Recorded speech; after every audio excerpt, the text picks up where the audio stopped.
साधु और चूहा। महिलपुर नामक एक शहर के पास भगवान शिव का एक मंदिर था। वहाँ एक ऋषि रहते थे और मंदिर की देखभाल करते थे। वे भिक्षा के लिए शहर में हर रोज जाते थे और शाम को वापस आते थे। वे अपनी आवश्यकता से अधिक एकत्र कर लेते थे और बाकी का गरीब मजदूरों में बांट देते थे, जो बदले में मंदिर की सफाई करते थे और सजावट का काम किया करते थे। उसी आश्रम में एक चूहा भी रहता था और हर रोज कटोरे में से कुछ न कुछ भोजन चुरा लेता था।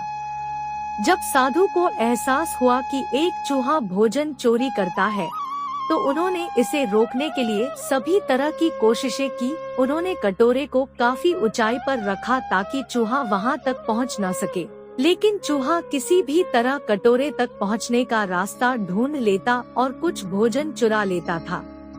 एक दिन एक भिक्षुक मंदिर की यात्रा करने के लिए आए थे, लेकिन साधु का ध्यान तो चूहे को डंडे से मारने में था और वे भिक्षुक से मिल भी नहीं पाए। इसे अपना अपमान समझ भिक्षुक क्रोधित होकर बोले, आपके आश्रम में फिर कभी नहीं आऊंगा, क्योंकि लगता है मुझसे बात करने के अलावा आपको अन्य काम ज्यादा महत्वपूर्ण लग रहा है। साधु विनम्रता पूर्वक चूहे से जुड़ी अपनी परेशानियों के बारे में भिक्षुक को बताते हैं कि कैसे चूहा उनके पास से भोजन किसी न किसी तरह से चुरा ही लेता है। यह चूहा किसी भी बिल्ली या बंदर को हरा सकता है। अगर बात मेरे कटोरे तक पहुंचने की हो तो मैंने हर कोशिशें की है, लेकिन वो हर बार किसी न किसी तरीके से भोजन चुरा ही लेता है।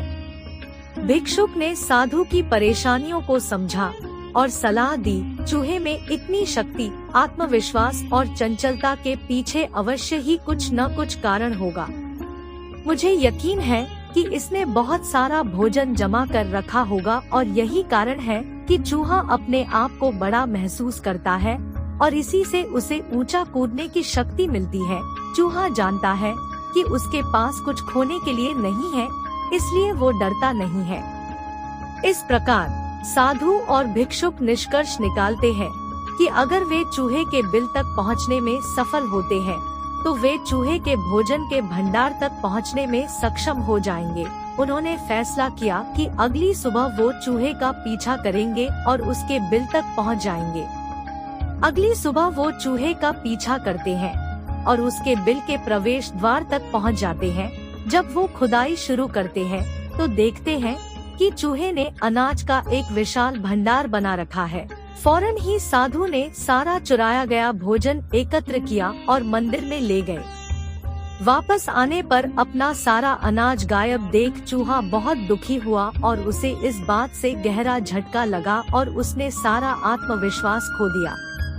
अब चूहे के पास भोजन का भंडार नहीं था, फिर भी उसने फैसला किया कि वो फिर से रात को कटोरे से भोजन चुराएगा। लेकिन जब उसने कटोरे तक पहुंचने की कोशिश की, तब वह धड़ाम से नीचे गिर गया और उसे यह एहसास हुआ कि अब न तो उसके पास शक्ति है और न ही आत्मविश्वास। उसी समय साधु ने भी छड़ी से उस पर हमला किया। किसी तरह चूहे ने अपनी जान बचाई और भागने में कामयाब रहा और फिर वापस मंदिर कभी नहीं आया। यदि हमारे पास भी संसाधनों की कमी न हो, तो हम में भी अद्भुत शक्तियाँ और आत्मविश्वास की कमी कभी नहीं आ सकती।